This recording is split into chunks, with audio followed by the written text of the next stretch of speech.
Welcome to Penrose Learning, where we make understanding easy.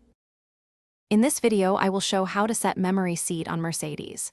Start by adjusting the seat, lumbar, mirrors, and steering to your comfort. Use the seat control to move forward, back, up, and down, then set lumbar and headrest. Confirm each element feels right before saving. If you share driving, note each driver's ideal settings to avoid readjusting during trips, keeping everything consistent and comfortable. Start by sliding the seat to find the correct thigh support and pedal reach. Tilt and recline the seat back gently for proper spine alignment and vision. Fine-tune lumbar support to fill the lower back without pressure.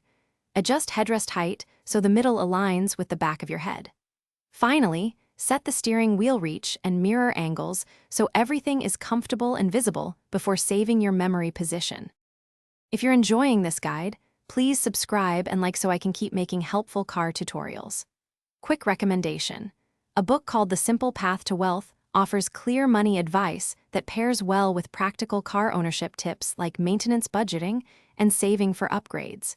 It's a great read if you want to think differently about saving for repairs or accessories.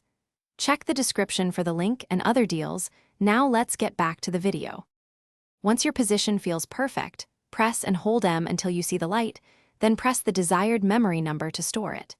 Test recall by pressing the stored number and watching the seat, mirrors, and steering return to that setup. If recall seems slow, ensure the car is unlocked or in the correct mode. Repeat for multiple drivers and consider labeling numbers in your mind for easy, quick selection while parked. Thanks for watching. If this was helpful, leave a like and consider subscribing. See you next time.